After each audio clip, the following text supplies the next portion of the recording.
सबसे पहले हम बात करते हैं व्हाट इज स्ट्रेस। स्ट्रेस हम अपने वातावरण में, अपने डे टू डे लाइफ में, अपने रिसोर्सेस और डिमांड्स के बैलेंस को जब फुलफिल नहीं कर पाते हैं तो नेचुरली इस इम्बैलेंस से एक फ्रस्ट्रेशन जो उत्पन्न होता है, वो लगातार का फ्रस्ट्रेशन एक लेवल पर आकर हमारे लिए स्ट्रेस बन जाता है। यदि मैं बात करूं स्ट्रेस कितने टाइप का होता है, तो psychologically stress can be classified into two stages. Acute stress, acute का मतलब होता है जब कोई भी सिम्टम शॉर्ट स्पैन के लिए, बट उसकी इंटेंसिटी जो होती है वो तीव्र होती है, तब उसको हम एक्यूट कंडीशन कहते हैं। तो एक्यूट स्ट्रेस फर्स्ट स्टेज होती है। It comes from demands and pressure of the recent past और नियर फ्यूचर। हमारे पास्ट में अभी अभी जो कुछ बीता है और नियर फ्यूचर में जिन चिंताओं को हम, या जिन संभावनाओं को, या जिन डिमांड्स को हम अपने सामने गोल के रूप में रख के बैठते हैं और उनके साथ रिसोर्सेस को एडजस्ट नहीं कर पाते, तो इस तरह के recent past and near future के प्रेशर जो हैं ये एक्यूट टाइप ऑफ स्ट्रेस पैदा करते हैं। Second is chronic stress.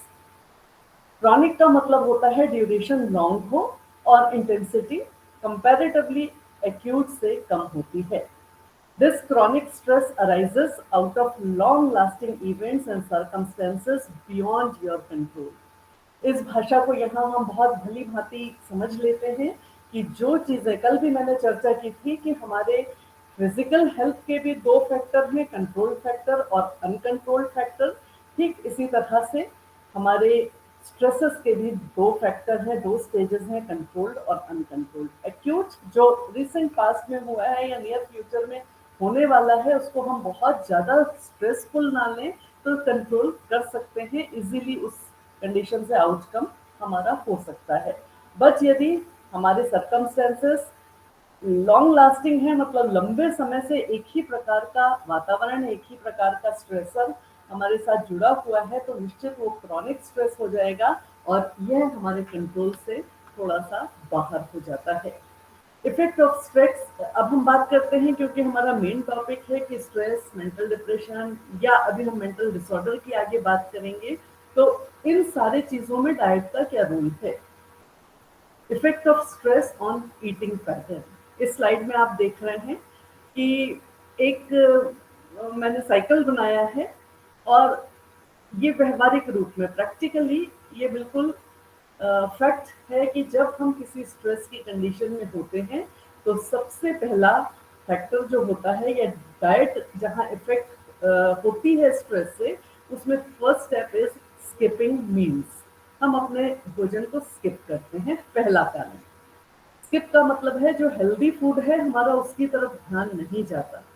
ध्यान किस तरफ जाता है? स्किपिंग मील्स मतलब जो रेगुलर मील्स हैं उनकी तरफ हम उनको अवॉइड करते हैं, बट उसकी जगह हमारा जो इफेक्ट न्यूट्रिएंट का तो नहीं कहना चाहिए, जो मील का होता है उसमें आता है drinking too much coffee, T और जो भी कैफीन रिलेटेड चीजें हैं उनके ऊपर स्ट्रेस ज्यादा हो जाता है। क्योंकि सामान्यतः सर्व सामान्य लोगों की धारणा है कि जब हम बहुत स्ट्रेस में हैं या थकान में हैं या किसी ऐसी कंडीशन में है जहाँ से हमें टेम्परेरी बाहर निकलना है, तो चाहे कॉफी या सॉफ्ट ड्रिंक, जिन लोगों को जिस सॉफ्ट या कोल्ड ड्रिंक्स की आदत होती है वो उस पर डिपेंडेंट हो जाते हैं। Repeatedly drinking too much coffee और टी इज हार्मफुल। उसको हम आगे देखेंगे कि कैसे ये हमारे हार्मोनल और मेटाबॉलिक सिस्टम को प्रेशर देते हैं या किस तरह डिस्टर्ब करते हैं, जिसके कारण हमारा कोई भी स्टाइल जो है वो डिसऑर्डर में चेंज हो जाता है। यदि हम स्ट्रेसफुल कंडीशन में हैं तो माइंडलेस मंचिंग ये एक ऐसा फैक्टर है कि माइंडलेस मंचिंग का है मतलब हम कैलकुलेटेड नहीं है कि हमें किस तरह के भोजन की आवश्यकता है, किस तरह के पोषक तत्वों की आवश्यकता है, जो सामने आता है और दैट टू जो हमें अट्रैक्ट करता है। For example fast food, crash diets, इनकी तरफ हम ज्यादा फोकस करते हैं इंस्टेड ऑफ फुल मील्स की तरफ।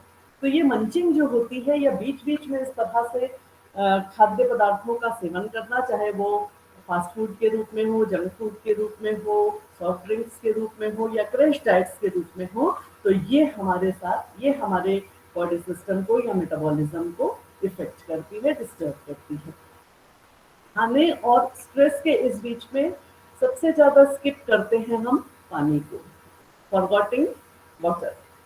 पानी का की फ्रीक्वेंसी कल मैंने आपको बताया था कि फिजिकल डिसऑर्डर्स के लिए हमारे बॉडी के डिटॉक्सिफिकेशन की बहुत ज़्यादा आवश्यकता होती है, और डिटॉक्सिफिकेशन के लिए पानी जो है ये एक सबसे इम्पॉर्टेंट फ्लूइड है, जिसको हम कई बार हम मानते हैं आज हमने दिन भर में 8 कप चाय पी ली, 6 कप चाय पी ली तो लिक्विड काफ़ी चला गया। नहीं, वो लिक्विड तो प्योर वाटर या डिटॉक्सिफाइड वाटर के रूप में नहीं गया, स्टिमुलेटिंग वाटर के रूप में गया है, और उसका कैफीन किस तरह से हमारे मेटाबॉलिज्म को या हमारे स्ट्रेस को कुछ देर के लिए तो रिलैक्स करता है, पर लॉन्ग टाइम के लिए ये स्टेप जो है ये माइंडफुल नहीं है। अब देखिए यहाँ पर किस तरह से इस तरह की मंचिंग या इस तरह के फूड आर्टिकल्स या इस तरह की स्किपिंग मील्स की जो आदत होती है, ये किस तरह से हमारे मेटाबॉलिज्म को या हमारे हार्मोनल सिस्टम को इफेक्ट करते हैं। इस स्लाइड में आप देख रहे हैं कि जब हम हमारे पास स्ट्रेंथ होती है, किसी तरह का स्ट्रेस नहीं होता है, नॉर्मल रूटीन चल रहा है, तो उस नॉर्मल रूटीन में हमारी स्ट्रेंथ, हमारी एनर्जी, हमारी स्ट्रेंथ, मेंटल फिजिकल दोनों स्ट्रेंथ हमारी कॉन्फिडेंस को बढ़ाती है। कॉन्फिडेंस, और दूसरी साइड आप देख रहे हैं कि ये साइकिल जो है ये रिवर्सिबल है। दूसरी तरफ जब हम अपने रूटीन में हैप्पीनेस के साथ रहते हैं, रूटीन में हम एक नॉर्मल और रेगुलर चीज़ों को प्रैक्टिस में लेके आते हैं, तो टॉक्सिन्स बॉडी में नहीं आते। जैसे एक्सरसाइज है, proper intake of nutrients, water level, इनको हम ध्यान में रखते हैं, तो हमारे जो मस्तिष्क में हार्मोन्स होते हैं, जो ब्रेन से निकलने वाला एंडोर्फिन्स है, ये प्रॉपर अमाउंट में सिक्रीट होता है, जो हमारे बॉडी में हैप्पीनेस को क्रिएट करता है। मतलब confidence, strength, exercise, right choice of nutrients और food item, plenty of water, ये पूरी साइकिल हमारे ब्रेन को एंडोर्फिन्स सिक्रीट करने में हेल्प करती है, जो फील गुड हार्मोन है। फील गुड हार्मोन का लेवल नॉर्मल होगा, सिक्रीशन पर्याप्त होगा, हैप्पीनेस इंडेक्स प्रॉपर होगी, तो ये स्ट्रेस बस्टर्स हमारे ब्रेन को या हमारे फिजिकल एक्टिविटीज को किसी तरह से डिस्ट्रॉय नहीं करेंगे। तो इस तरह आप देख रहे हैं कि फिजिकल और मेंटल ये दोनों हेल्थ एक दूसरे पे डिपेंडेंट हैं, एक दूसरे के वैसा वर्सा है। अगर हम फिजिकल हेल्थ में अपनी एक्सरसाइज, फूड और रेस्ट को प्रॉपर डोज में लेकर चलते हैं, तो सिक्रीशन ऑफ एंडोर्फिन, जो ब्रेन से निकलने वाला गुड फील गुड हार्मोन है, ये हमारे हैप्पीनेस इंडेक्स को बढ़ाता है। इसका ऑपोजिट है, अगर हमारे पास स्ट्रेस ज़्यादा है, जैसा अभी मैंने पिछले स्लाइड में बताया कि फूड चॉइसेस प्रॉपर नहीं है, कैफीन या चाय कॉफ़ी की मात्रा हम ज़्यादा ले रहे हैं, ये सारी चीज़ें मोमेंट्री तो रिलैक्स करेंगी, बहुत कम देर के लिए रिलैक्सेशन देंगी, पर इनका लॉन्ग लास्टिंग इफेक्ट जो होता है ये डिप्रेशन का होता है। तो कॉन्फिडेंस के अगेंस्ट डिप्रेशन बढ़ता है, एंडोर्फिन की कमी हो जाती है, ये फील गुड हार्मोन जब सिक्रीट नहीं करती है ब्रेन सेल्स, तो हैप्पीनेस की जगह सैडनेस आती है, और ये सैडनेस धीरे धीरे बढ़ते बढ़ते हमारे डिप्रेशन के रूप में परिवर्तित होती है, और लगातार डिप्रेशन जो है ये मेंटल डिसऑर्डर्स की तरफ ले जाता है। तो इस तरह से हमें ध्यान रखना है कि सबसे पहले यदि हम मेंटल डिसऑर्डर्स की तरफ जा रहे हैं, डिप्रेशन की कंडीशन में जा रहे हैं, तो इसके कुछ और भी प्रभाव हमारे शरीर पे होते हैं। निश्चित ये डिप्रेशन हमारी इम्यूनिटी को भी कम करता है, हमारी जो शरीर में जो सिंपल कॉजेस हैं, कोल्ड का, हाई ब्लड प्रेशर या ओवर थिंकिंग करने से, कभी कभी हम मंचिंग इस प्रकार की करते हैं कि फैट और जंक फूड का बहुत ज़्यादा सेवन करते हैं, तो निश्चित उससे ओबेसिटी, ओवरवेट होगा, ओबेसिटी होगी, और उस प्लेटफॉर्म से कुछ और फिजिकल डिसऑर्डर जो मैंने कल चर्चा की थी उनके बढ़ने की भी संभावना होती है। ये स्ट्रेस के कुछ फैक्टर्स जो अभी मैंने आपको बताया कि डिप्रेशन के साथ साथ जब हम लगातार डिप्रेसिव कंडीशन में रहते हैं तो स्टमक अल्सर होने के चांसेस बढ़ जाते हैं, क्रोनिक डिसऑर्डर्स बढ़ जाता है, अस्थमा की कंडीशन बढ़ सकती है। ये सारी चीजें हमारे शरीर में टॉक्सिन्स उत्पन्न करती हैं। कल मैंने आपको कैंसर एक्सप्लेन करते समय बताया था कि किस प्रकार ये हमारे बॉडी में स्ट्रेस हो, चाहे अनवांटेड रेडिएशंस हो या पॉल्यूशन हो वातावरण में आसपास, ये किस प्रकार से हमारे शरीर में ऐसे विषैले पदार्थ उत्पन्न करते हैं जो फ्री रेडिकल्स के रूप में होते हैं, और धीरे धीरे ये फ्री रेडिकल का यदि हम प्रॉपर एक्सक्रीशन नहीं कर पाते हैं तो यही हमारे शरीर में कैंसरस ग्रोथ उत्पन्न करती है। ये सिम्टम्स हैं जनरली कि स्ट्रेस यदि बढ़ता चला जाता है तो इसके क्या सिम्टम्स हमको दिखाई देते हैं। सबसे पहला हेडेक, बैकएक, इंसोम्निया मतलब नींद की कमी, इरिटेबिलिटी, नींद प्रॉपर नहीं आएगी। कल हमने चर्चा की थी कि स्वस्थ जीवन के लिए 7 से 8 घंटे की पर्याप्त नींद, दैट टू साउंडफुल। ऐसा नहीं कि कल हम इस बात पे हमने बहुत फोकस किया था कि सोने से पहले अपने इलेक्ट्रॉनिक गैजेट्स को, अपने आसपास के वातावरण को इस प्रकार बनाना है जिसमें पॉजिटिविटी हो, इंसोम्निया की कंडीशन ना आए। अन्यथा ये स्ट्रेस और इंसोम्निया मिलके इरिटेबिलिटी उत्पन्न करते हैं जो हमारे इम्यून सिस्टम की वीकनेस को बढ़ाता चला जाता है। जहाँ इम्यून सिस्टम वीक होगा तो निश्चित है चाहे वो रिस्क ऑफ हाइपरटेंशन हो, रिस्क ऑफ डायबिटीज हो, जो लाइफस्टाइल डिसऑर्डर कल मैंने आपसे चर्चा की थी, यहीं से उनका जन्म होता है। कल मैंने आपको फिजिकली बताया था कि ये बीमारियां हो जाने के बाद हमें उनका किस तरह से न्यूट्रिशनल ट्रीटमेंट करना है या न्यूट्रिशनल काउंसलिंग हम किस तरह से कर सकते हैं। पर आज हम बात कर रहे हैं कि स्ट्रेस कैसे इन डिसऑर्डर्स को डेवलप करता है। कल मैंने आपसे बोला था, उसको स्किप किया था कि कल हम मेंटल डिसऑर्डर और स्ट्रेस को डिटेल में देखेंगे। तो यहाँ आप देख रहे हैं कि किस प्रकार से सिम्टम्स बिल्कुल स्टार्टिंग में हेडेक, बैकएक इस तरह से उत्पन्न होते हैं, फिर वो insomnia, irritability, weak immune system और risk of other lifestyle disorders को पैदा करते हैं। तो यहाँ हमें स्ट्रेस को कंट्रोल करना बहुत आवश्यक हो जाता है। स्ट्रेस में सबसे ज़्यादा फंक्शनिंग डिसऑर्डर जो देखे जाते हैं वो ब्रेन सेल्स के, और ब्रेन सेल्स जब डिस्टर्बेंस उत्पन्न करेंगे, एंजाइटी उत्पन्न करेंगे, नेगेटिविटी ऑफ मूड उत्पन्न करेंगे, तो फंक्शन ऑफ जीआई मतलब हमारे गैस्ट्रोइंटेस्टिनल डिसऑर्डर्स भी उसके साथ कोरिलेट हो जाते हैं। देखिए, गैस्ट्रोइंटेस्टिनल डिसऑर्डर एक अलग एलिमेंट है, साइकोलॉजिकल डिस्टर्बेंस एक अलग एलिमेंट है, बट दोनों इंटरडिपेंडेंट हैं। जब हम साइकोपैथेटिक नर्व्स को उनकी प्रॉपर फंक्शनिंग नहीं करने देते हैं तब हमारी सिंपैथेटिक नर्व्स इन्वॉल्व हो जाती हैं। तो फिजियोलॉजी यदि हम बात करें या साइकोलॉजिकल बात करें या हम एक सामान्य रूप में बात करें तो साइकोलॉजिकल डिस्टर्बेंसेस फंक्शनल डिस्टर्बेंसेस को जन्म देते हैं। यहाँ एग्जाम्पल आपके सामने है कि एंजाइटी और नेगेटिविटी बढ़ने से बॉवल मूवमेंट प्रॉब्लम्स हो सकते हैं, ब्लॉटिंग हो सकती है, इरिटेबल हो सकता है, डाइजेशन प्रॉपर नहीं होगा तो डाइजेशन के प्रॉपर न होने से कौन कौन से और अदर इफेक्ट होते हैं ये भी कल हमने चर्चा की थी। तो हमें ध्यान ये रखना है कि ओवर स्ट्रेस या ओवर थिंकिंग या डिप्रेशन की कंडीशन से पहले ही स्ट्रेस को हमें रोक देना है। Ma'am additional stress and nutritional factors. Hello. Ma'am sorry, मैं बीच में बोलने के लिए आपसे माफी मांगती हूँ। हाँ, पर क्या मैम जो आप ये इंग्लिश में पढ़ा रही हैं ये हिंदी में नहीं हो सकता? मैं बता तो हिंदी में भी रही हूँ। जी मैम, आप बता तो अब रही हैं ये पर जो लिखा हुआ है वो उसके लिए अब ये ठीक से समझ को में तो नहीं आता है। नहीं बदला जा सकता। इसको नेक्स्ट उसमें आपको मैं हिंदी का लिख के वो कर दूंगी, अपने राइटअप में मैं जी हिंदी मैम। भेज दूंगी। जी जी मैम। ठीक है। Thank you ma'am. ओके, तो additional stress and nutritional factor. High diet, high fat diet में सप्रेस इम्यून सिस्टम, इसको मैं ज़्यादातर कोशिश कर रही हूँ। अब जो टर्मिनोलॉजी है उसको तो हिंदी में बताना बहुत कठिन है, लेकिन फिर भी मैं कोशिश करूँगी उसको काफ़ी हिंदी आपके सामने बोलूँ।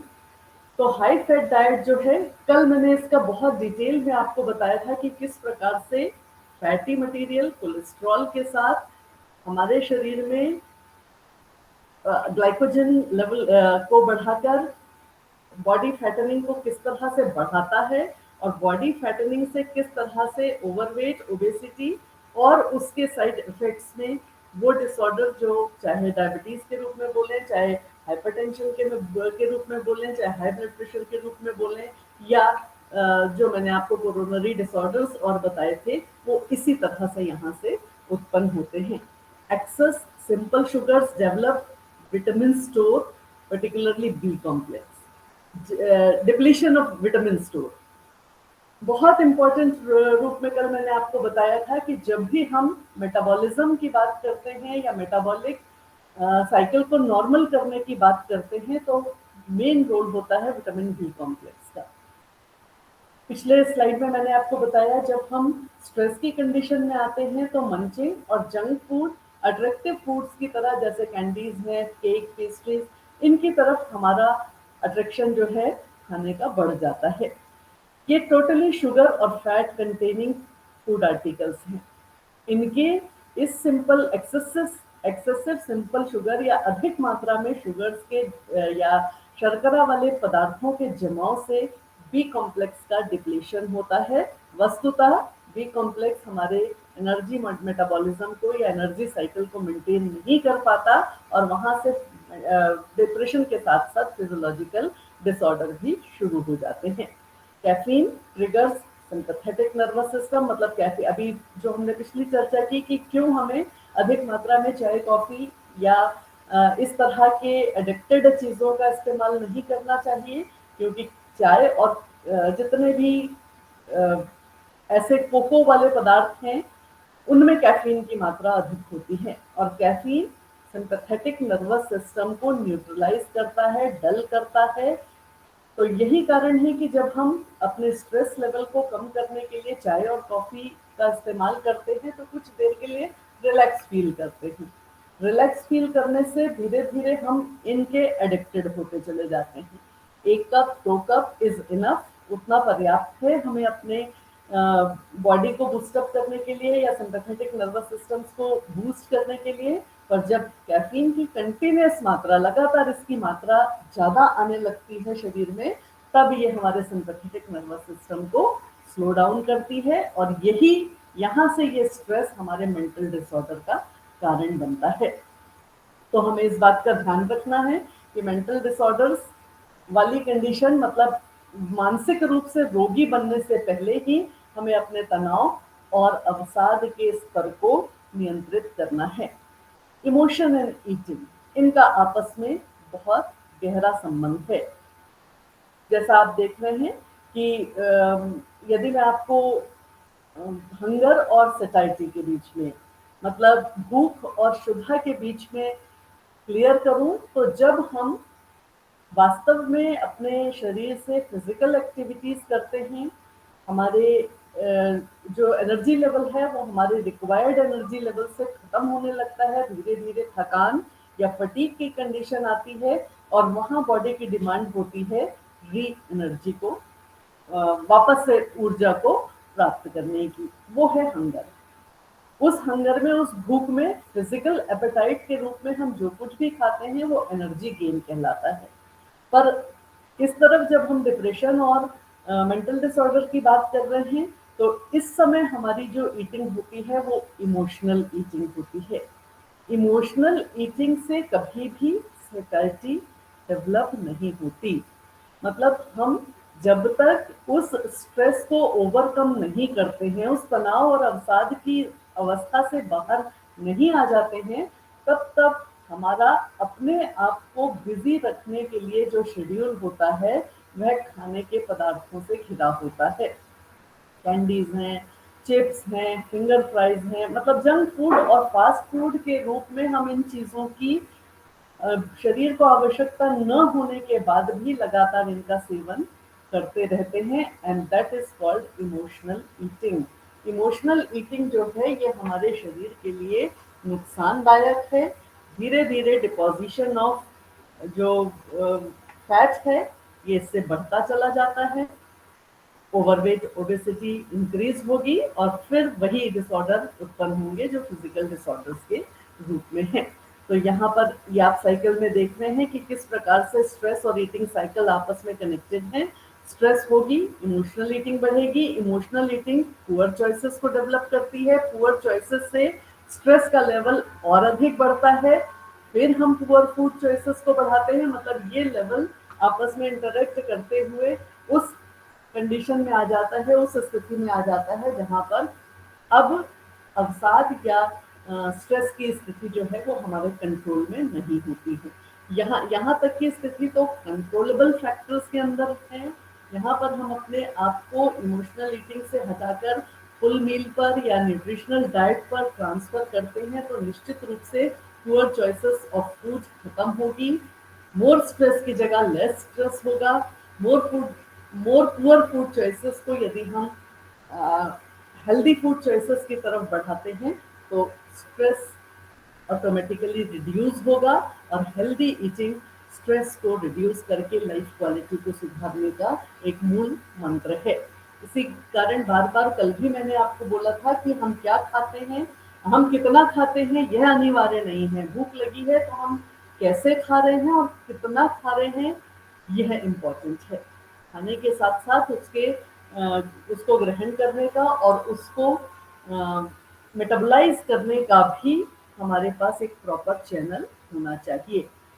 कुछ स्टडीज में बताया है, ये स्टडीज प्रूव करती हैं this is the correlation between stress and nutrition कि जो हमारा स्ट्रेस लेवल है यह भोजन में जो पाए जाने वाले न्यूट्रिएंट हैं उनके एब्जॉर्प्शन को भी कम कर देता है।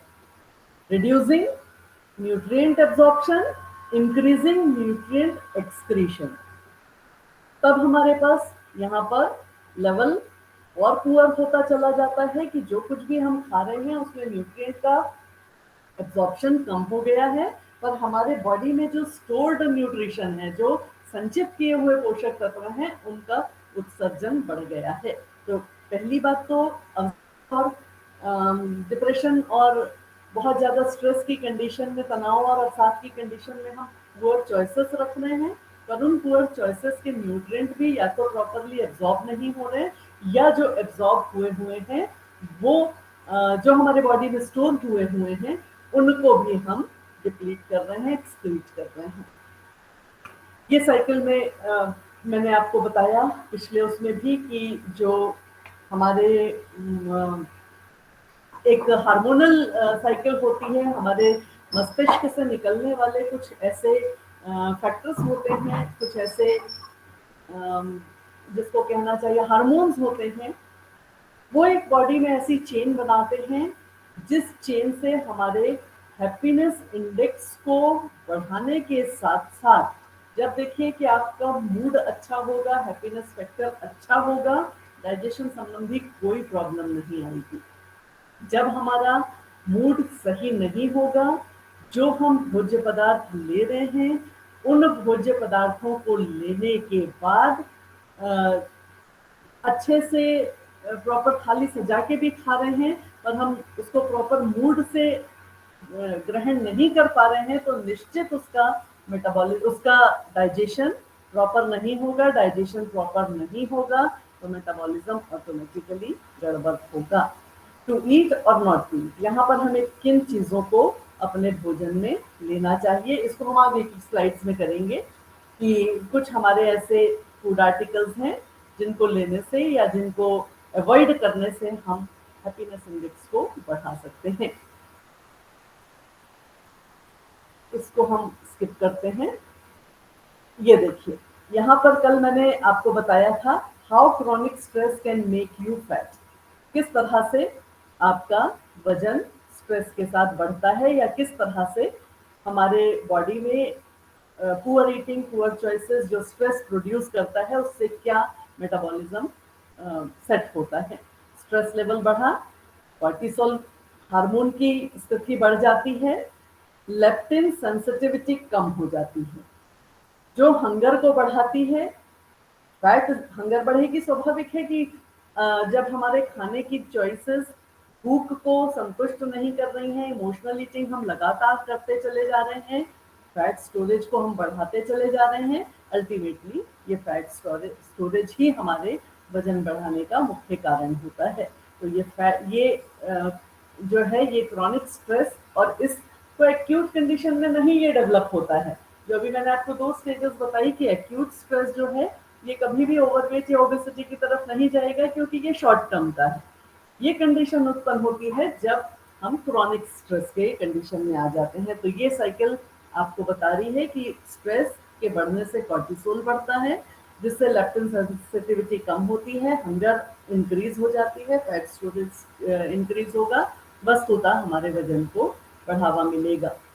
ये चर्चा कल मैंने आपको बताई थी कि ओबेसिटी में मैंने आपको बताया था कि इंक्रीज्ड कॉर्टिसोल जो है it is directly associated with obesity. Cortisol के बढ़ने से फैट डिपोजिशन बढ़ता है। फीमेल में ये जो फैट डिपोजिशन होता है ये लोअर बॉडी में इसकी जमाव जो है, इसका संग्रहीकरण जो है ये ज़्यादा देखा जाता है। वस्तुतः इसका जो शेप होता है ये नाशपाती के आकार का होता है, दैट इज वाई इसको हम पियर शेप ओबेसिटी कहते हैं। जबकि पुरुषों में ये है अपर बॉडी ओबेसिटी की चांसेस ज़्यादा होती हैं, ऊपर की तरफ फैटनिंग जो है ये ज़्यादा होती है, नीचे की तरफ पेल्विक रीजन में कम होती है।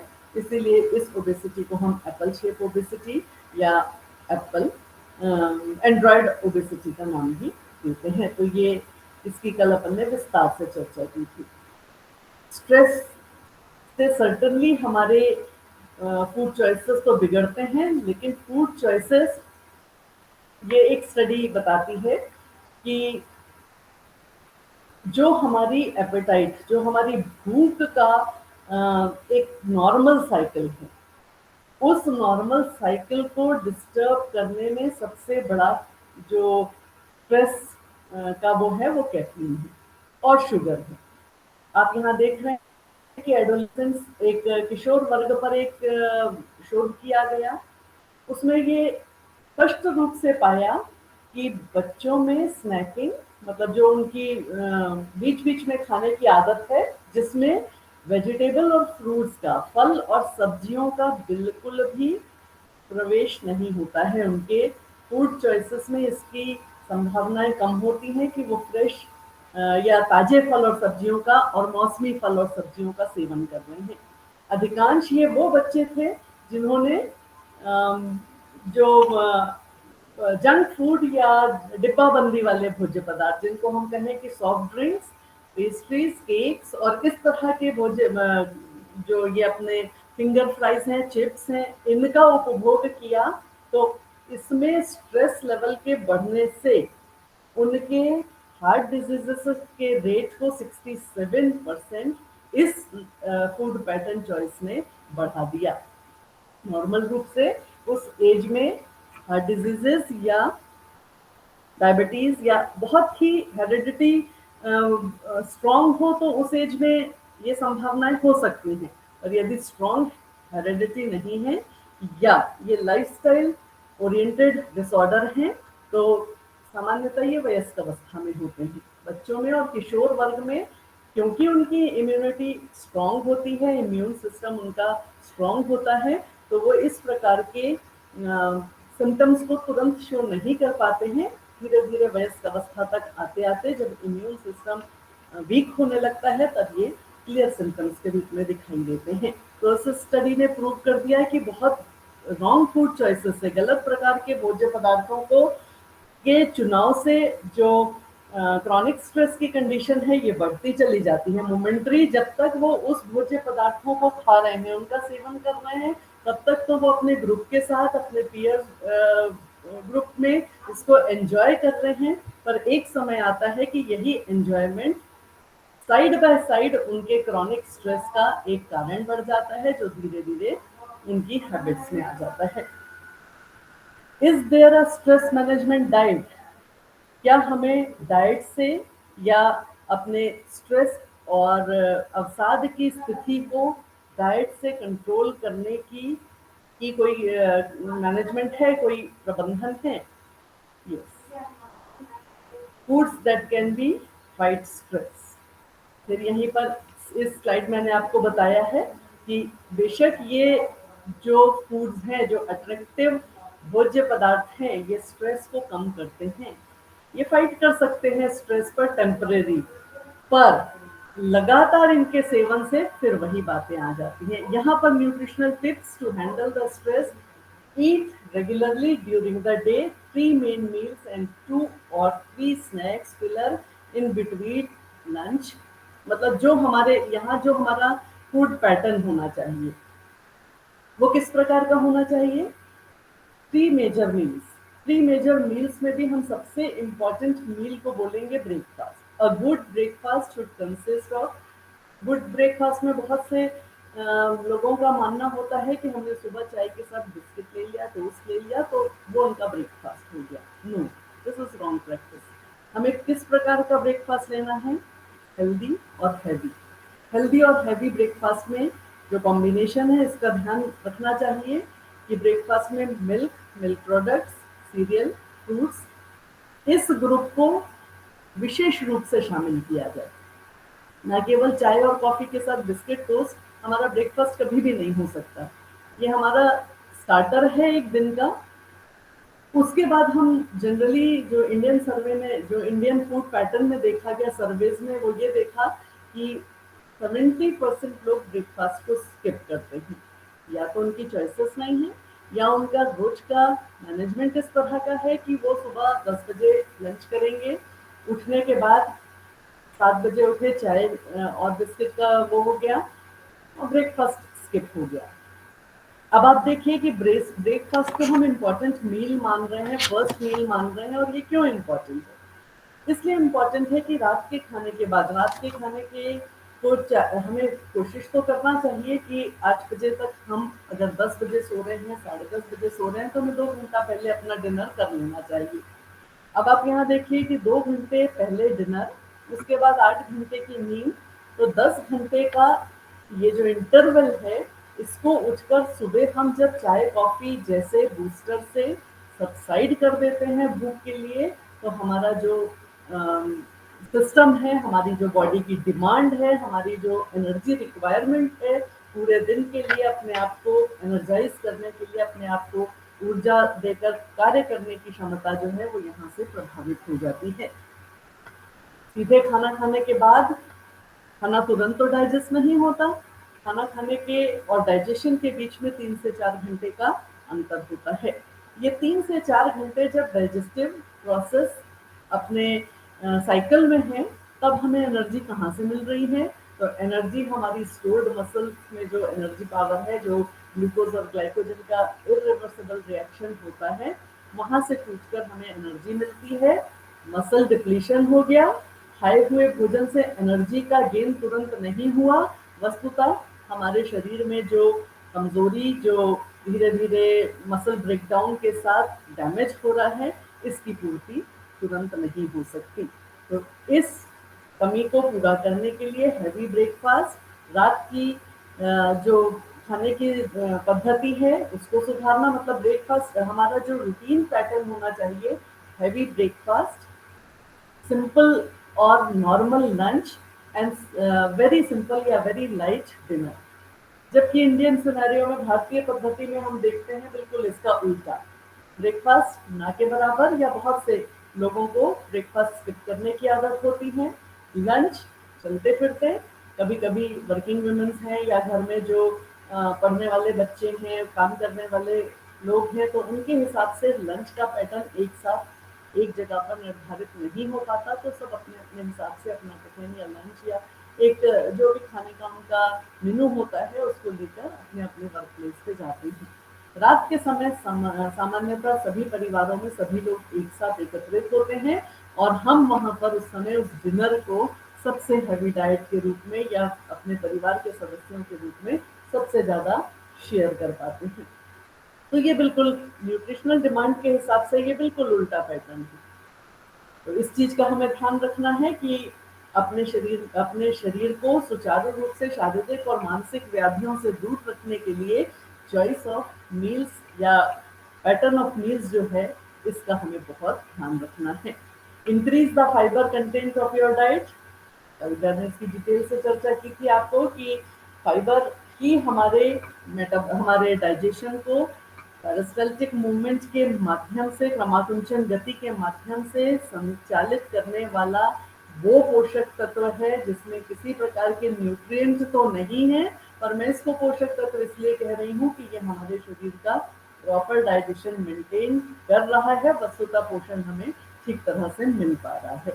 इसमें हमें ध्यान रखना है कि इन फाइबर चॉइसेस के लिए हमें होल ग्रेन मतलब साबुत अनाज, फल और सब्जियां, लेग्यूम्स, फलियों का विशेष रूप से ध्यान रखना है, साबुत दालों का विशेष रूप से ध्यान देना है, क्योंकि प्रोटीन के साथ साथ फाइबर के साथ साथ ये लेग्यूम्स जो हैं ये प्रोटीन का एक अच्छा स्रोत होते हैं, और सभी प्रकार के फल और सब्जियां विटामिन और मिनरल्स का बहुत अच्छा स्रोत होते हैं। और इन चीज़ों को, इन ओवर स्ट्रेस और शारीरिक व्याधियों को ओवरकम करने के लिए हमें अच्छी मात्रा में विटामिन, खनिज तत्व और प्रोटीन, कार्बोहाइड्रेट तो चाहिए ही एनर्जी के लिए, लेकिन इम्यून सिस्टम को स्ट्रॉन्ग बनाने के लिए विटामिन और मिनरल्स की बहुतायत में आवश्यकता होती है।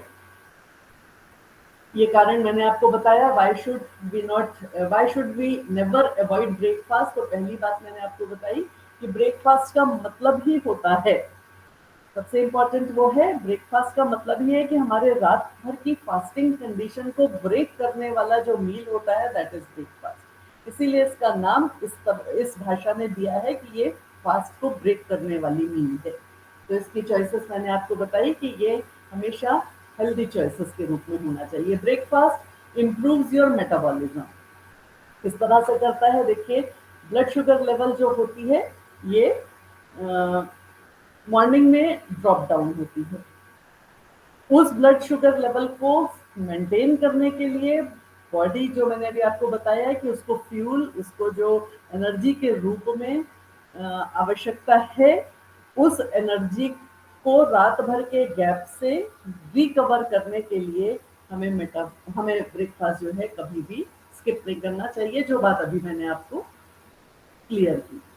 Keep you on track if you are looking to lose your weight. एक हमारे साधारण उसमें भारतीय उसमें एक संभावना रहती है कि युवा वर्ग, यूथ और वयस्क भी जो हैं ये अपने फिगर के लिए बहुत कॉन्शियस होते हैं। फिगर कॉन्शियसनेस ये नहीं कहती कि आप भोज्य पदार्थों की मात्रा को स्किप कर दो या कम कर दो, जिसको हम एडोलेसेंट्स की भाषा में डाइटिंग कहते हैं या सेल्फ इम्पोज डाइट कहते हैं। अपने आप अपने लिए निर्धारित की हुई भोजन की शैली बना लेते हैं। नहीं, ये रॉन्ग पैटर्न है। ये हमारे मन की गलत धारणा है कि अगर हम खाना नहीं खाएंगे तो हमारा वजन भी कम हो जाएगा। हमें खाने को स्किप करके या खाने को अवॉइड करके हम अपने वजन को ओवरकम या वजन को नियंत्रित करने की प्रक्रिया नहीं कर सकते। फिर वजन को कम करने के लिए हमें अपनी फूड चॉइसेस को ध्यान में रखना है।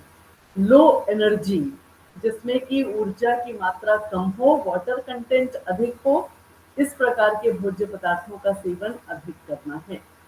हेवी चॉइसेस की जगह लाइट चॉइसेस, भोजन के जो ऐसे जिसमें वाटर कंटेंट ज़्यादा है, वसीय जमाव कम है, वसीय मात्रा कम है, उन चॉइसेस को हमें ध्यान में रखना है, क्योंकि वर्क पैटर्न को भोजन के अकॉर्डिंग मेंटेन करके चलेंगे तो जितना हमने भोजन लिया उतना भोजन हमने अपने काम करने की शैली के साथ एडजस्ट कर दिया। No profit no loss. पर यदि हम भोजन अधिक कर रहे हैं, काम कम कर रहे हैं, उसका डिपोजिशन फैट के रूप में होगा। यदि हम काम अधिक कर रहे हैं, भोजन कम कर रहे हैं, तब भी हमारी मसल मास ब्रेक डाउन होगी, क्योंकि एनर्जी का लेवल तो चाहिए।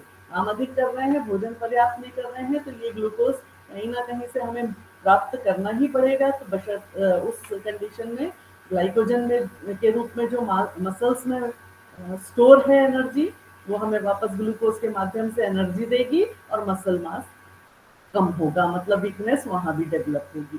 तो यहाँ फूड चॉइसेस और proper combination of work and food, खाने और पचाने की समीकरण को हमें बराबर से यदि इक्वल करके चलना है, बैलेंस करके चलना है, तो निश्चित रूप से हम ओवरकम कर सकते हैं। ये एक बच्चों के लिए और वर्किंग लोगों के लिए टिप है कि hungry employees and students don't do any good at work और स्कूल प्लेस। यदि पर्याप्त मात्रा में हमारे शरीर में ऊर्जा संचित नहीं होगी तो काम करने में भी मन नहीं लगेगा, बच्चों का पढ़ने में भी मन नहीं लगेगा। यदि वो वर्क प्लेस पर हैं तो उनकी वर्क एफिशिएंसी कम होगी, और स्टूडेंट हैं तो उनकी स्टूडेंट एक्टिविटीज कम होगी। इसलिए भी हमें अल्टरनेटिव ब्रेकफास्ट इस तरह से रखने चाहिए जो बच्चे को अट्रैक्ट करें, बदल बदल कर प्रतिदिन, कभी फ्रूट और सैलेड्स का कॉम्बिनेशन, कभी चाय कॉफी कोको के साथ सीरियल्स का, दलिया है, इडली है, बहुत सारे ऐसे चॉइसेस हैं हमारे इंडियन टेबल पर जिनको हम कॉम्बिनेशन के रूप में बच्चों को दे सकते हैं। न्यूट्रिशन थेरेपी कहती है slow down and relax at meal. TBT खाने के करवाएंगे साथ डिप्रेशन को ओवरकम करने के लिए हमें खाने के पैटर्न को और खाने की फूड चॉइसेस को तो ध्यान ई केवाईसी तो कंपलसरी होती है यहाँ से।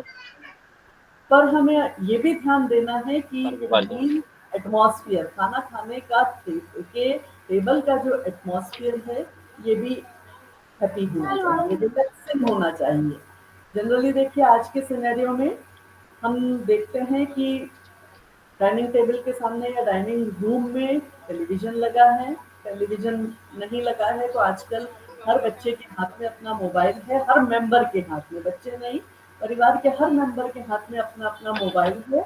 और वो मोबाइल केवल सोने के समय भी, सोते सोते जब आखिरी अब छूटता है, वरना वो पूरे समय अपने गैजेट्स के साथ। आधार कार्ड की फोटो कॉपी लगाओ इसमें, इसको भरो। किसी कैंडिडेट का स्पीकर ऑन है, वो बंद करने, डिस्टर्बेंस आ रहा है तो भर लो, फिर फिंगर लगेगा, फिर वहां जमा होगा। उमेश जी अपना माइक बंद करिए, फिंगर लगेगा इधर। तो हमें ये उमेश देखना जी है अपना कि माइक बंद करिए। मील टाइम में जो रिलैक्सिंग एटमॉस्फेयर है ये भी भोजन को ग्रहण करने में, पचाने में और उसको मेटाबोलाइज करने में एक फैक्टर होता है। Take time to sit down and eat. आप आराम से भोजन करिए। आप बहुत सी स्टडीज हुई हैं इस पर, और विशेष रूप से वर्किंग कल्चर में ये देखा गया कि व्यक्ति के पास हर चीज के लिए समय है पर खाने के लिए पर्याप्त समय नहीं है। प्राचीन समय में कहा जाता था कि भोजन को आराम से बैठकर 32 बार चबाकर खाना चाहिए। Take time to sit down and eat. उसका कारण क्या है? कल मैंने आपको फिजियोलॉजिकली बताया था कि जब हम भोजन को बैठकर चबाकर पूरी तरह से मुंह में क्रश करके खाते हैं तो मुंह से निकलने वाला सलाइवा, ये हम सभी जानते हैं, ह्यूमन फिजियोलॉजी में सलाइवरी ग्लैंड्स जो होती हैं ये हमारी माउथ कैविटी में होती हैं। माउथ कैविटी में सलाइवरी ग्लैंड्स सलाइवा को उत्पन्न करती हैं, लार को उत्पन्न करती हैं, और ये लार हमारे भोजन को न केवल क्रश करता है, उसका एक पेस्ट बनाता है, बल्कि कॉम्प्लेक्स कार्बोहाइड्रेट को, जो हमारे जटिल कार्बोहाइड्रेट हैं, उनको सरल कार्बोहाइड्रेट में बदलने का काम करता है। जब ये सरल कार्बोहाइड्रेट में बदल गए, मतलब अब ये ग्लूकोज के रूप में एनर्जी देने के लिए प्रॉपरली हमारे बॉडी को डाइजेशन और एब्जॉर्प्शन की कंडीशन में लेके जाएंगे। आप इसको प्रैक्टिकली देख लीजिए, अनुभव कर लीजिए, आप स्वयं भी ऐसा करते होंगे। अधिकांश समय हम भोजन को चबाने के बजाय निगल के करते हैं। निगल के करने से भोजन का प्रॉपर डाइजेशन सलाइवा ना मिलने के कारण कभी भी नहीं होगा।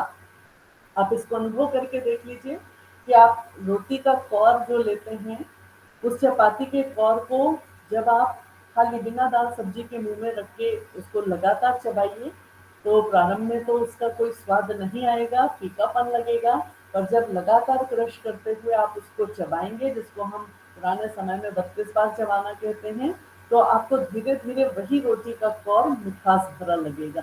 क्यों लगेगा? क्योंकि वह कॉम्प्लेक्स कार्बोहाइड्रेट अब ग्लूकोज में बदल गया, सिंपल कार्बोहाइड्रेट में बदल गया, और ये सिंपल कार्बोहाइड्रेट जो ग्लूकोज के रूप में परिवर्तित हुआ है, इसमें मीठापन आ गया।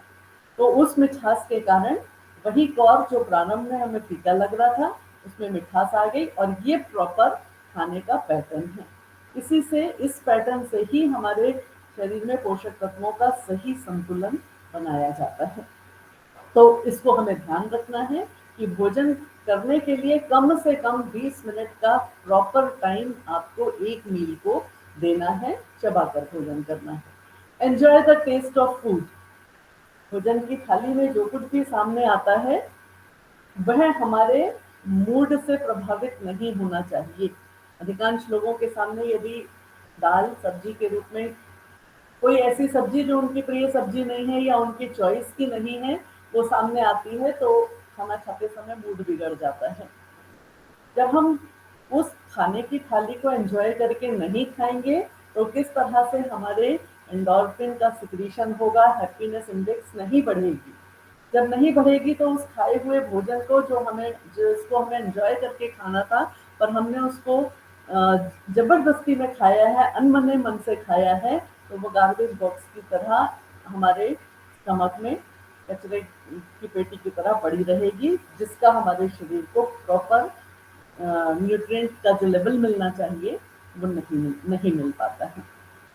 एक और इम्पॉर्टेंट बात, eat when you are hungry and stop when you are satisfied. यदि आप एंजॉय करके खाएंगे, यदि आप अपने भोजन को पूरी तन्मयता के साथ ग्रहण करेंगे, तो आपको एक्चुअल हंगर और सैटिस्फैक्टी लेवल का, सेटिस्फेक्शन लेवल का आभास होगा। पर जब आप सही मूड से भोजन को नहीं ग्रहण करेंगे तो आपकी भूख और आपके सेटिस्फेक्शन, संतुष्ट या जो आपकी शुद्धा होती है वो कैसे शांत हो रही है, उसका आप बैलेंस नहीं बना पाएंगे, और यह भी हमारे मेटाबॉलिक सिस्टम के लिए एक हानिकारक स्टेप होता है। तो इस बात को भी हमें ध्यान रखना है। खाना खाते समय बहुत से लोग बीच में सॉफ्ट ड्रिंक्स को, चाय, कॉफ़ी, कैफीन जैसी चीज़ों को या कोल्ड ड्रिंक्स को लेकर भोजन करते हैं। इसको टोटली अवॉइड करना है। जब भी हम खाना खाएं, खाना खाने से पूर्व, खाना खाने के बीच और खाना खाने के तुरंत बाद हमें पानी और इस तरह के लिक्विड चीज़ों का सेवन नहीं करना है।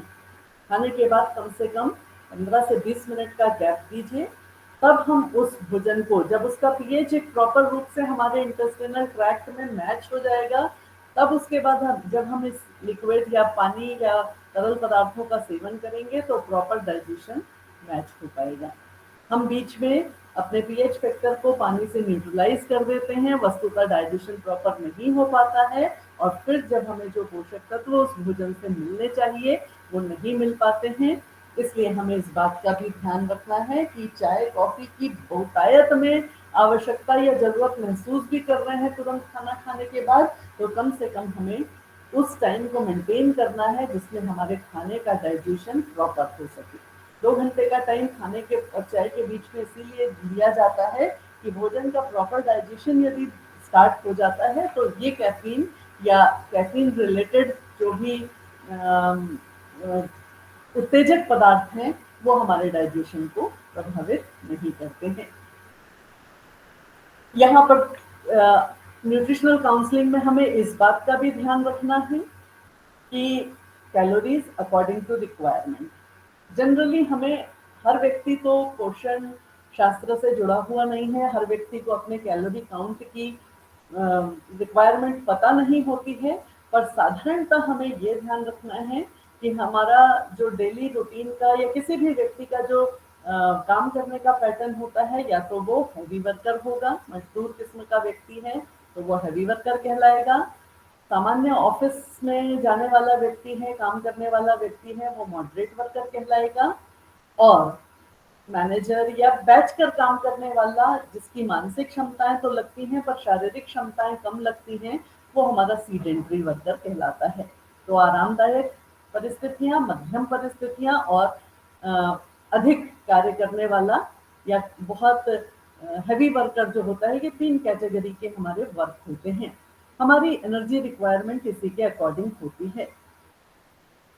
मजदूर वर्ग है तो निश्चित उसको एनर्जी की रिक्वायरमेंट अधिक होगी क्योंकि उसकी फिजिकल एक्टिविटीज ज्यादा है। सीडेंटरी वर्कर होगा तो उसकी कुछ एक्टिविटीज मेंटल हैं, कुछ एक्टिविटीज फिजिकल हैं, उसको मॉडरेट कंडीशन में एनर्जी की आवश्यकता होगी। सामान्यतः एक वयस्क व्यक्ति जो है, जो अपने कामकाज के रूटीन में लगा हुआ है, उसे 2200 से 2400 कैलोरीज चाहिए होती है, एक साधारण वयस्क व्यक्ति को। बच्चों की रिक्वायरमेंट अधिक होती है, युवा वर्ग की अधिक होती है, क्योंकि उनके फिजिकल एक्टिविटीज, उनके ग्रोथ डेवलपमेंट के हिसाब से उनके एनर्जी या न्यूट्रिएंट काउंट जो है ये बढ़ जाते हैं। वेस्ट की बात हम करें तो हमें अपने न्यूट्रिशन में कैलोरी अपने काम के अकॉर्डिंग थोड़ा सा इसके बारे में अनुमान होना चाहिए। कैलोरी के रूप में हमें जो भोजन ऊर्जा प्रदान करते हैं या कैलोरी दायक जो एनर्जी गिविंग फूड्स होते हैं, वो कार्बोहाइड्रेट मेनली, फैट और प्रोटीन्स होते हैं। एम्फसाइज ऑन कॉम्प्लेक्स कार्बोहाइड्रेट, हमें यहाँ ध्यान रखना है कि हमें कार्बोहाइड्रेट्स किस तरह के लेने हैं। एनर्जी वर्कर यदि बहुत हैवी वर्कर है तो उसके जो कार्बोहाइड्रेट काउंट होगा वो अधिक होगा। प्रोटीन, क्योंकि एनर्जी के साथ साथ हमारे शरीर के निर्माण का भी काम करता है, तो amount and quality of protein भी हमें यहाँ ध्यान में रखना है कि शरीर निर्माण की स्थिति में है।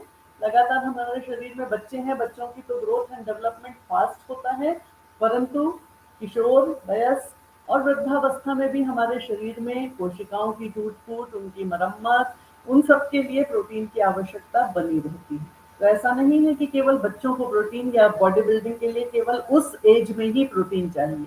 प्रोटीन हमें लाइफ साइकिल के हर स्टेज पर चाहिए, क्योंकि वियर एंड टियर, टूट फूट, मरम्मत, नए कोशिकाओं का निर्माण ये निरंतर बना रहता है और यह केवल और केवल प्रोटीन से होता है।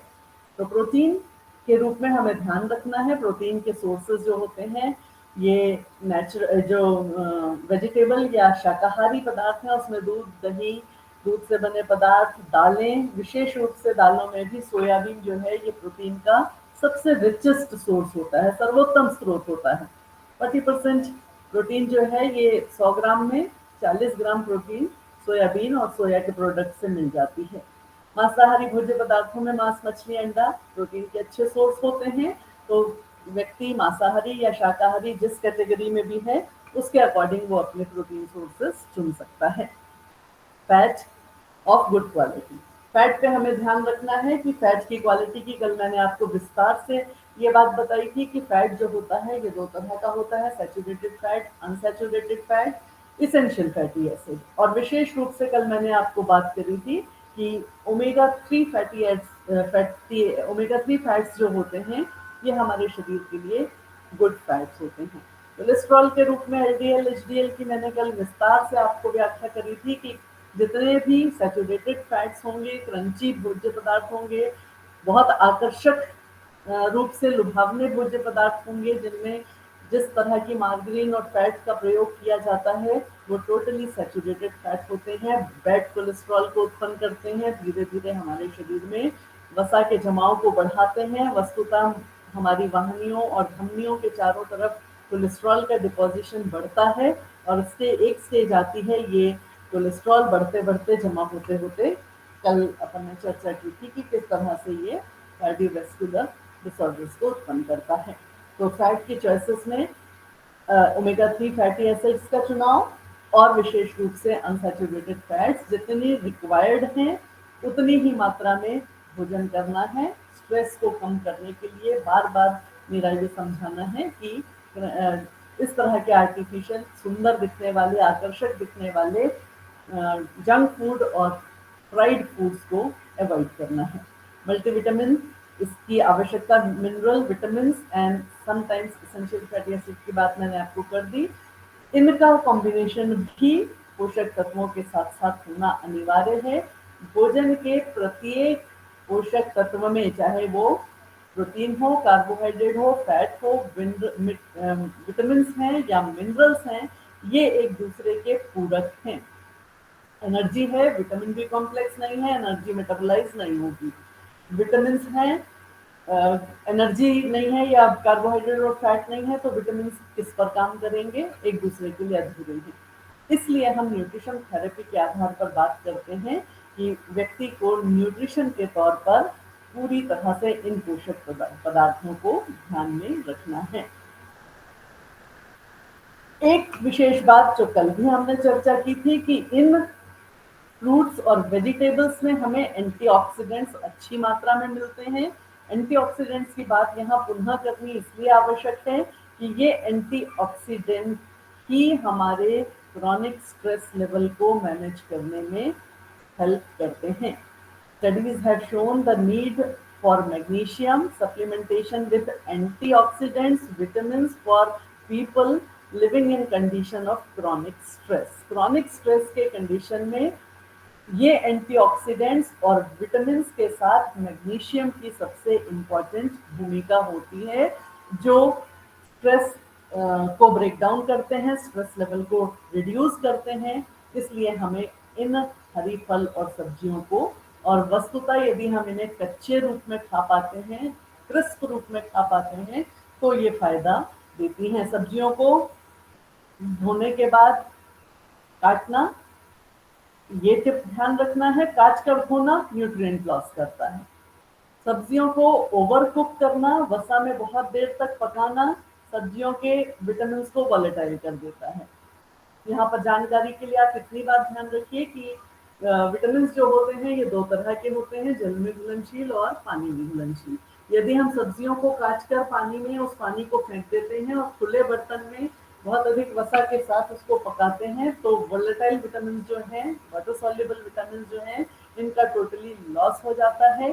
फिर बहुत से लोगों की ये कंप्लेन होती है कि हमने खाना बहुत अच्छा खाया था, हम पर्याप्त भोजन लेते हैं, लेकिन फिर भी कोई फायदा नहीं होता है, क्योंकि हमारा भोजन बनाने का, परोसने का और उसको ग्रहण करने का टोटल जो कॉम्बिनेशन है यही गड़बड़ हो जाता है।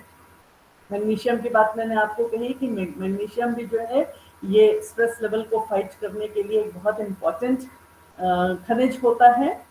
ग्रीन लीफी वेजिटेबल्स में ये सबसे अधिक मात्रा में पाया जाता है, तो हमें भोजन में ग्रीन लीफी वेजिटेबल्स पर्याप्त मात्रा में हमारे भारतीय भोजन में ये उपलब्ध होते हैं, तो इनका सेवन जो है ये हमें अनिवार्यता करना चाहिए। और यहाँ फिर इस बात को ध्यान में रखना है कि सामान्यतः लोग जो हरी सब्जियां या पत्तेदार सब्जियां लेके आते हैं, पहले उनको काट लेते हैं, फिर उनको धोकर पकाते हैं, तो इनके जो मिनरल्स और विटामिन हैं ये इस ड्रेन वाटर के साथ इनका लॉस हो जाता है, तो हमें इसको भी ध्यान में रखना है। ओमेगा 3 फैट्स के रूप में मैंने आपको बताया कि वॉलनट मतलब बादाम, अखरोट, अलसी, ये ओमेगा 3 फैट्स का बहुत अच्छा सोर्स है।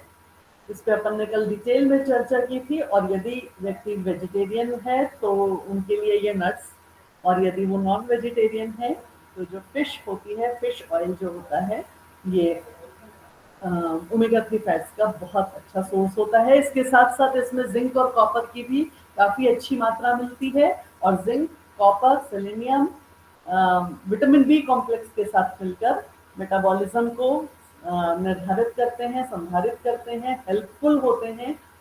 हालांकि ये विटामिन बहुत ट्रेस मात्रा में चाहिए, बहुत सूक्ष्म मात्रा में चाहिए, और यदि हम एक बैलेंस डाइट के रूप में दाल, चावल, रोटी, सब्जी, फल सभी चीज़ों का सेवन करते हैं, तो ये सूक्ष्म रूप से चाहिए वाले खनिज तत्व हमें मिल जाते हैं, इन्हें एडिशनल रूप में नहीं लेना पड़ता। पर फिर भी यदि हमारी वर्क पैटर्न, हमारी शरीर की गतिविधियां इस तरह की हैं जहां एनर्जी साइकिल को हमें स्पेशली मेंटेन करना है, तो वहां हमें बी कॉम्प्लेक्स, बी विटामिन के साथ साथ जिंक, मैग्नीशियम जैसे और कॉपर जैसे खनिज तत्वों को भी ध्यान में रखना है। स्ट्रेस बस्टिंग फूड्स कैसे ये काम करते हैं, किस तरह से इनका हमारे शरीर में वर्किंग होती है, इसकी गति किस तरह से होती है। तो बूस्ट लेवल ऑफ सेरोटोनिन, हमारे मस्तिष्क में एक ब्रेन से निकलने वाला केमिकल होता है, एक रासायनिक तत्व होता है जिसको हम सेरोटोनिन कहते हैं। ये सेरोटोनिन हमारे मस्तिष्क को शांत और चित्त को प्रसन्न करता है। क्यों, कैसे करता है? सेरोटोनिन के सिक्रीशन से कॉर्टिसोल और एड्रेनलिन जो स्ट्रेस हार्मोन कहलाते हैं, ये रिड्यूस हो जाते हैं। अर्थात यदि हम भोज्य पदार्थों के प्रॉपर सेवन से, जिसमें विशेष रूप से मैं बार बार ओमेगा 3 फैट्स, जिंक और मैग्नीज की बात कर रही हूँ, कॉपर की बात कर रही हूँ। ये क्योंकि सेरोटोनिन को इंक्रीज करने के, बूस्ट करने के या इनको बढ़ावा देने के खनिज भोज्य तत्व होते हैं, पोषक तत्व होते हैं, और हमें प्रसन्नता या स्ट्रेस को दूर करने के लिए सेरोटोनिन के प्रवाह को नियंत्रित करना आवश्यक हो जाता है। इसलिए हमें इस प्रकार के भोज्य पदार्थों से केमिकली या फिजियोलॉजिकली हमारे मस्तिष्क में, हमारे नर्वस सिस्टम में जो प्रोसेस हो रहा है वो कॉर्टिसोल और एड्रेनलिन को रिड्यूस करने का हो रहा है। ऑटोमेटिकली हमारा इम्यून सिस्टम इससे अपलिफ्ट होगा, ब्लड प्रेशर नियंत्रित होगा। ये हार्मोनल और केमिकल कॉम्बिनेशन से ना केवल हमारा ब्रेन सिस्टम, ना केवल हमारा नर्वस सिस्टम, परंतु हमारा इम्यून सिस्टम और सर्कुलेटरी सिस्टम भी इंटर रिलेटेड है। इसलिए कौन से चॉइसेस से हमें कौन से सिम्टम्स को कंट्रोल करना है, इस बात पर हमें बहुत अच्छे से ध्यान देना है। तो boosting level of serotonin, reducing level of cortisol, upliftment of immune system, ये हमारे रक्त प्रवाह को निर्धारित करते हैं। ये स्ट्रेस बस्टिंग कुछ फूड है, दिखने में आकर्षक है, परंतु इनकी उसको हम लोग डिटेल में पढ़ चुके हैं। काफी कल हमने इसकी चर्चा की थी कि कौन कौन सी चीजें यहाँ पर ये है कि ये जो अट्रैक्टिव फूड्स हैं, जिसमें कि आपके जंक फूड और फ्राइड फूड्स भी हैं, ये भी सेरोटोनिन की मात्रा को बढ़ाते हैं। पर कब बढ़ाते हैं? जब इनको हम अपने रूटीन में एडिक्शन के रूप में नहीं ले रहे हैं। जब कभी मूड बहुत डिप्रेशन का हो, तब उस समय इन फूड चॉइसेस से निश्चित शॉर्ट पीरियड के लिए सेरोटोनिन का सिक्रीशन बढ़ेगा, ब्लड शुगर लेवल स्टेबलाइज होगा, और तब हमारे जो अवसाद या तनाव की स्थिति है, इसको हम ओवरकम कर सकते हैं। पर जो आजकल के बच्चों में लगातार इन भोज्य पदार्थों के प्रति या कॉम्प्लेक्स कार्बोहाइड्रेट्स के प्रति लगातार जो आकर्षण बना हुआ है, ये आगे जाके नहीं, साथ साथ नहीं, उनके डे टू डे लाइफ के लिए ही हार्मफुल हो जाता है। तो स्ट्रेस बस्टिंग के लिए यदि हमें इन फूड चॉइसेस को लेना है, टेम्पररी लेना है, क्षणिक रूप से इनका प्रयोग करना है, तो ये प्रेफरेबल है, अदरवाइज इनको अवॉइड ही करना चाहिए। Simple carbohydrates stress busting foods होते हैं, जैसे कैंडीज हैं, लॉलीपॉप्स हैं, क्योंकि इनमें शुगर और विटामिन सी का जो कॉम्बिनेशन होता है, ये भी हमारे सेरोटोनिन लेवल को शॉर्ट टर्म के लिए स्ट्रेस से रिलीफ देने का, स्ट्रेस से ओवरकम करने का और इरिटेबिलिटी को कम करने का एक जरिया होते हैं। आप देखते होंगे कि जब ये इनको हम लगातार मुंह में रख के चूसते हैं तो क्या होता है? सिक्रीशन बढ़ता है, लार का सिक्रीशन, सलाइवा का सिक्रीशन बढ़ता है, जो इससे निकलने वाले कार्बोज को लगातार चूसने से, चबाने और चूसने से जो सलाइवरी ग्लैंड्स का एक्टिवेशन होता है, उनकी जो सक्रियता बढ़ती है, ये हमारे शरीर में शॉर्ट टर्म स्ट्रेस को रिलीव करने के लिए एक प्रॉपर एनर्जी साइकिल को मेंटेन करते हैं। तो टेम्परेरी शॉर्ट स्ट्रेस बस्टिंग के लिए ये प्रेफरेबल चॉइसेस हो सकती हैं। ऑरेंजेस, संतरे से चाहे कैंडीज बना के रखें या रॉ फ्रूट के रूप में इसका सेवन करें, ये स्ट्रेस बस्टिंग फूड में नंबर 1 पर आता है। विटामिन सी इसमें काफ़ी रिच मात्रा में होता है। विटामिन सी के माध्यम से भी हमें स्ट्रेस लेवल को रिड्यूस करने में सहायता मिलती है। विटामिन सी साथ साथ में हमारे इम्यून सिस्टम को, हमारे प्रतिरोधी क्षमता को, हमारे रोग रोधन क्षमता को बढ़ाने का काम करता है और बहुत हद तक ब्लड प्रेशर को नॉर्मलाइज करता है, जिससे कॉर्टिसोल लेवल नियंत्रित हो जाता है।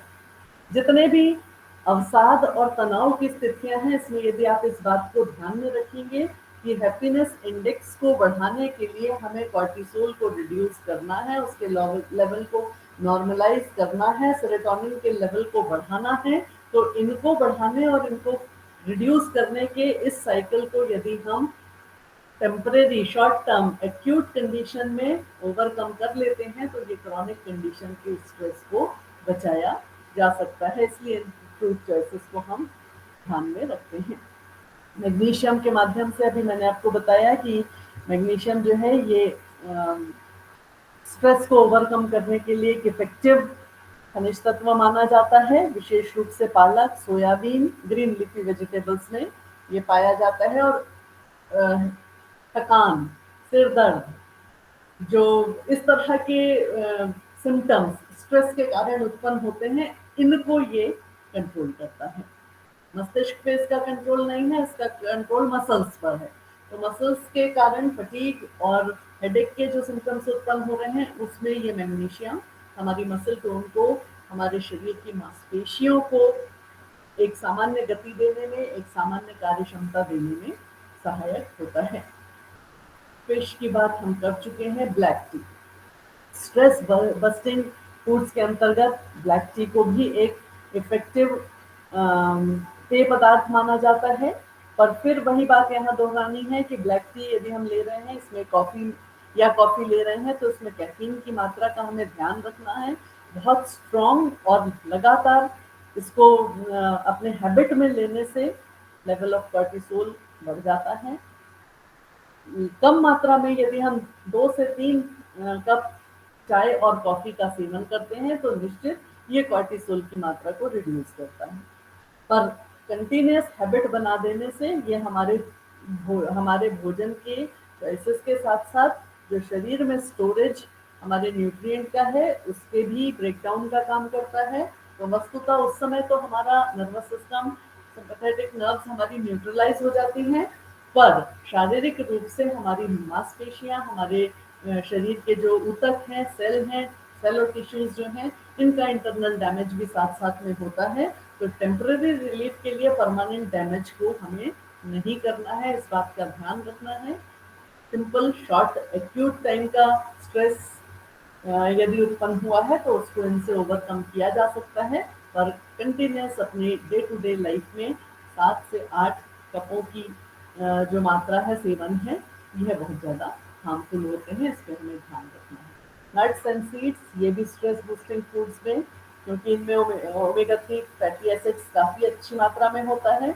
और इसका ओमेगा 3 फैटी एसिड्स जो है ये LDL को कम करता है। लो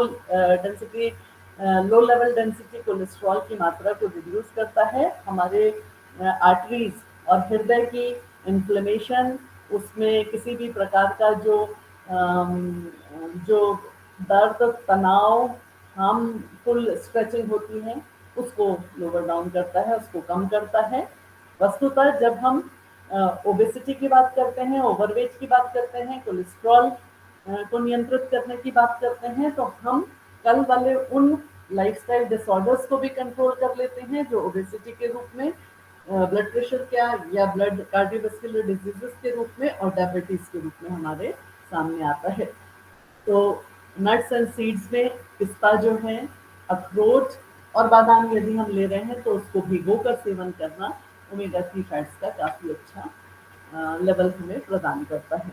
एवोकेडोज, पुराने समय में हमारे भारतीय खाद्यान्नों में इसकी बहुतायत से पूर्ति नहीं होती थी, परंतु आज लगभग हम सभी शहरों में इस प्रकार के फल और सब्जियों की प्राप्ति हमें आसानी से हो जाती है, चाहे वो एवोकेडोज हो, चाहे वो ब्रोकली हो। जो कम दिखने वाले खाद्य पदार्थ या फल और सब्जियां हमारे यहाँ उपलब्ध नहीं होती थी, वो भी आजकल उपलब्ध हैं। यदि एवोकेडो नहीं ले रहे हैं तो हमें एक मीडियम साइज का केला, बनाना, ये भी हमारे ब्लड प्रेशर को रिड्यूस करने में, कंट्रोल करने में एक सहायक फल माना जाता है, क्योंकि इसमें पोटेशियम की मात्रा काफ़ी अच्छी होती है। तो कोशिश करें कि हम एक मीडियम साइज का केला प्रतिदिन यदि अपने भोजन में लेते हैं तो स्ट्रेस के साथ साथ ये हमारे ब्लड प्रेशर को या हृदय संबंधी विकारों को नियंत्रित करने में भी फायदेमंद होता है। बादाम की बात मैंने आपसे कल भी की थी। इसमें ओमेगा 3 फैटी एसिड्स के साथ साथ विटामिन ई का भी काफ़ी मात्रा में संतृप्तता होती है, और विटामिन ई हमारे इम्यून सिस्टम को सुधारने के साथ साथ विटामिन बी के साथ मिलकर स्ट्रेस और डिप्रेशन को कम करने में फायदेमंद होता है। परंतु फिर इस बात का हमें ध्यान रखना है कि यदि हम इसको भिगोकर और अच्छी तरह से चबाकर सुबह के समय लेते हैं तो ये ज़्यादा फायदेमंद होता है, क्योंकि उस समय हमें अपने एनर्जी साइकिल को मेंटेन करने के लिए प्रॉपर विटामिन की आवश्यकता होती है। रात को सोते सोते तो नींद लग गई और स्ट्रेस लेवल अपने आप, क्योंकि हमारा मस्तिष्क जो है ये न्यूट्रलाइज हो गया, अपने आप कंट्रोल हो जाता है। स्ट्रेस लेवल के समय, मेंटल डिसऑर्डर्स के समय हमें अपने डेली दिन के साइकिल को या एनर्जी लेवल को कंट्रोल करना आवश्यक होता है।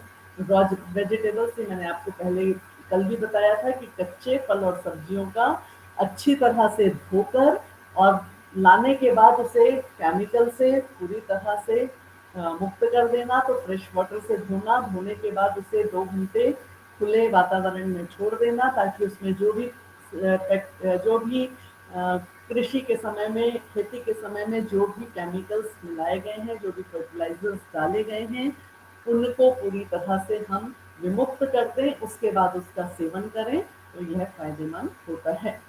बेड टाइम स्नैक्स ये भी स्ट्रेस बस्टिंग होते हैं। यदि हम अपने सेरोटोनिन को, कार्बोहाइड्रेट को एक रिलैक्सिंग अमाउंट में, एक पर्याप्त मात्रा में लेते हैं तो सोने के पहले ये सेरोटोनिन को पर्याप्त मात्रा में एक्टिवेट कर देते हैं, बशर्ते इसमें बहुत हैवी फैट्स या सैचुरेटेड फैट्स की मात्रा न हो। तो बेटर होता है कि दूध के साथ हम कुछ मेवे या एक हल्का टोस्ट जैम के साथ यदि ले लेते हैं तो ये सेरोटोनिन लेवल को बूस्ट अप कर देता है सोने से पहले। तो सोते समय एक रिलैक्सिंग कंडीशन में साउंड स्लीप होगी, नींद की मात्रा यदि पर्याप्त रूप से पूरी होती है तो भी स्ट्रेस को हम ओवरकम कर लेते हैं। दूध और दूध से बने पदार्थ, और दूध विशेष रूप से स्ट्रेस बूस्टिंग तो है ही, सोने के लिए जिसको हम इंसोम्निया कहते हैं, उसके लिए भी बेड टाइम स्ट्रेस बस्टर का काम करता है। पर किस तरह का दूध? A glass of warm milk, गर्म दूध सोने से पहले यदि लिया जाता है तो इससे भी जो इंसोम्निया की कंडीशन है, इंसोम्निया के लिए ये एक तरह की रेमेडी है। रेमेडी के साथ साथ इसमें कैल्शियम की बहुत अच्छी मात्रा होती है, और कैल्शियम भी हमारे एंजाइटी और मूड लेवल को, जो स्विंग्स होते हैं, एंजाइटी और मूड स्विंग्स होते हैं, उसको कंट्रोल करने के लिए कैल्शियम की पर्याप्त मात्रा होती है। पर यहाँ हमें फिर ध्यान रखना है कि दूध का सेवन सोते समय हम कर रहे हैं, वार्म गर्म मिल्क, गर्म दूध के रूप में हम पी के सो रहे हैं, तो ये स्किम मिल्क होना चाहिए या लो फैट मिल्क होना चाहिए। फुल फैट मिल्क या बहुत क्रीमी मिल्क जो है जिसमें सैचुरेटेड फैट्स होते हैं, इनका सेवन हानिकारक हो सकता है। ये रेमेडी की जगह हमें इंसोम्निया से ग्रसित कर सकता है, नींद से ग्रसित, नींद को दूर भगा सकता है, क्योंकि हैवी फैट जो है ये रात के समय इसका डाइजेशन प्रॉपर नहीं हो सकता। तो ध्यान रखना है, दूध जो है ये लो फैट मिल्क होना चाहिए या स्किम मिल्क होना चाहिए। कुछ हर्बल रेमेडीज भी हैं। हर्बल रेमेडीज में खैर हमें उस तरफ नहीं जाना, लेकिन हमें इस बात का ध्यान रखना है कि खाना खाते समय हमें जो वातावरण का निर्माण करना है उसको हैप्पी मोड में रखना है, उसको खुशहाल वातावरण में रखना है, क्योंकि ये भी एंजाइटी और डिप्रेशन को दूर करने के लिए बहुत फायदेमंद होता है। हाँ, मैं कुछ स्लाइड्स में आपको बताऊंगी कि कौन कौन से वो भोज्य पदार्थ हैं जो हमारे मूड स्विंग्स को बचाते हैं। तो बनाना, अभी हमने अब चर्चा की कि it is the good source of magnesium. Magnesium और पोटेशियम का बहुत अच्छा स्रोत होने के कारण यदि हम एक केले का सेवन प्रतिदिन करते हैं तो हमारी मसल्स को स्ट्रॉन्ग करता है, इंसोम्निया को दूर करता है, ब्लड प्रेशर को या ब्लड लेवल्स को मेंटेन करता है, हाइपरटेंशन और हार्ट डिजीजेस को कंट्रोल करके रखता है। टोमेटोज, कल भी अपन ने इसकी चर्चा की थी कि टोमेटोज जो होते हैं इसमें लाइकोपिन बहुत अच्छी मात्रा में होता है।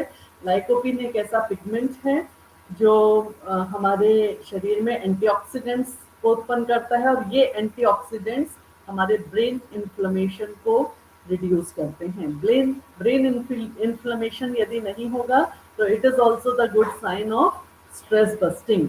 ब्रेन से रिलेटेड, हमारी नर्वस सिस्टम से रिलेटेड एक्टिविटीज यदि कंट्रोल होती हैं तो वहाँ भी हम स्ट्रेस को ओवरकम कर सकते हैं। तो इसमें पाया जाने वाला जो लाइकोपीन होता है, it is also a very good antioxidant. तो हमें इसलिए इनका कच्चे सलाद के रूप में, जूस के रूप में, सूप के रूप में सेवन जो है ये काफ़ी फायदेमंद होता है। कल भी अपन ने चर्चा की थी कि डार्क चॉकलेट, इसमें भी जो एक एंडामिन नाम का केमिकल होता है, तत्व होता है, ये हमारे ब्लड फ्लो को ब्रेन की तरफ एक्टिवेट करता है। डार्क चॉकलेट में पाया जाने वाला एंडामिन या एंडामाइन हमारे मस्तिष्क की तरफ ब्लड सर्कुलेशन को एक्टिवेट करता है, और यदि मस्तिष्क में प्रॉपर ब्लड सर्कुलेशन बना रहेगा तो प्रॉपर ऑक्सीजन का लेवल हमें प्राप्त होता रहेगा। ब्लड और ऑक्सीजन के इस सैचुरेटेड कॉम्बिनेशन से एनर्जी लेवल बूस्ट अप होगा, और उस समय भी हमें इंसोम्निया, डिप्रेशन या स्ट्रेस जैसे सिम्टम्स को कंट्रोल करने में मदद मिलेगी। पर फिर हमें इसका ध्यान रखना है कि इसका मॉडरेशन या इसकी अमाउंट की मात्रा को बहुत अच्छी तरह से कंट्रोल करना है। कोकोनट, कच्चा नारियल, कच्चे नारियल में भी मीडियम चेन ट्राइग्लिसराइड्स होते हैं। These are special fats that generate better mood and are good for general health of the human brain. मस्तिष्क के सामान्य गतिविधियों को और मूड स्विंग्स को कंट्रोल करने के लिए कच्चे नारियल में पाए जाने वाले मीडियम चेन ट्राइग्लिसराइड्स जो हैं, ये भी शॉर्ट टर्म स्ट्रेस लेवल के एक्टिवेटर होते हैं, क्योंकि इसमें भी सेरोटोनिन को एक्टिवेट करने की क्षमता होती है। तो इसका सेवन भी हमें लगभग यदि हम रोज कर सकें तो अच्छी बात है, नहीं कर सके तो सप्ताह में 2 बार इसका सेवन जरूर से करना चाहिए। कैफीन की बात हम काफ़ी कर चुके हैं कि कैफीन जो है इसका कंट्रोल होना बहुत ज़रूरी है। तो ये कुछ फूड टिप्स थे।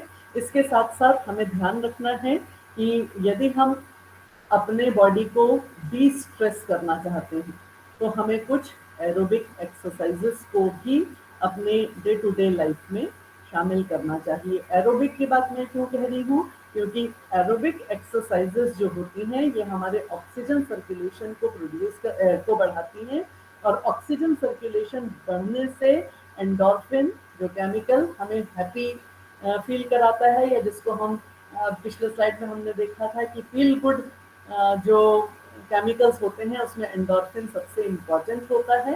तो ये एरोबिक एक्सरसाइजेस जो हैं ये ऑक्सीजन लेवल के सर्कुलेशन के साथ एंडोर्फिन के सर्कुलेशन को बढ़ाती हैं। तो ये भी हमारे स्ट्रेस लेवल को ओवरकम करने में फ़ायदेमंद होती हैं। और 30 minutes of aerobic exercise 3 to 4 times a week is the day. आप अपने सप्ताह में यदि 30 मिनट की एक्सरसाइज 3 से 4 बार करते हैं तो शरीर के डिटॉक्सिफिकेशन के लिए, स्ट्रेस बस्टिंग के लिए ये एक अच्छा उपाय हो सकता है। कुछ बच्चों में इस तरह की च्युइंग गम जो वो है, एक स्टडी कहती है कि ब्रेन पावर को एक्टिवेट करने के लिए लगातार इसको चबाते रहने से जो इसमें जो हमारे माइंड में, मस्तिष्क में जो सेरोटोनिन होता है ये कुछ देर के लिए टेम्पररी एक्टिवेट हो जाता है। साथ साथ में ये थोड़ा सा मेमोरी पावर को बढ़ाने में एक बूस्टर हो सकता है, बट नॉट ऑन द, ये इसको यदि हम न्यूट्रिशन पार्ट से देखें तो वहाँ इसका कोई रोल नहीं है। पर चूंकि हम स्ट्रेस बस्टिंग की बात कर रहे हैं तो टेम्परेरी मूड स्विंग्स के लिए इसका भी सेवन किया जा सकता है। आपस में एक दूसरे के साथ हमारा जो कम्युनिकेशन है ये एक सबसे बड़ा डॉक्टर है। आज के समय में एक जो हमारी भौतिकवादिता के साथ और जो आधुनिकता के साथ एक कमी आई है, खान पान के साथ रहन सहन में, या हमारे सोशल लाइफ में भी गिरावट आई है, कमी आई है। सोशल लाइफ में कमी आने के कारण कभी कभी हम कुछ बातों का अननेसेसरी स्ट्रेस ओवरलोडेड ले लेते हैं, अपने ऊपर ले लेते हैं।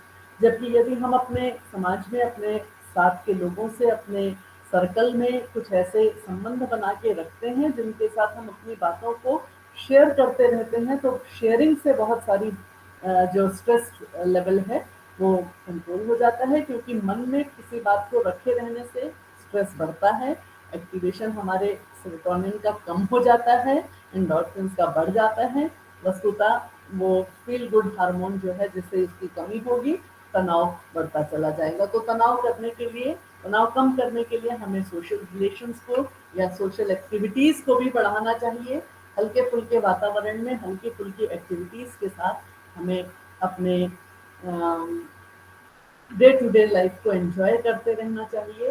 निश्चित रूप से यहाँ आकर यदि हम अपने भोजन के साथ वातावरण, सोशल लाइफ, इन चीज़ों को एक्टिवेट रखेंगे, कंट्रोल रखेंगे, तो निश्चित रूप से हम अपने स्ट्रेस को कंट्रोल करेंगे। स्ट्रेस कंट्रोल होने के साथ मेंटल डिसऑर्डर्स की तरफ नहीं बढ़ेंगे, और साथ में जैसा मैंने आपको बताया कि ये स्ट्रेस लेवल, मेंटल डिसऑर्डर हमारे फिजिकल डिसऑर्डर्स के साथ कोरिलेट होते हैं। तो कल जिन बातों पर हमने चर्चा की थी और आज स्ट्रेस के लेवल पर हमने जिन रूप में चर्चा की है, ये आपस में एक दूसरे पे इंटरडिपेंडेंट है।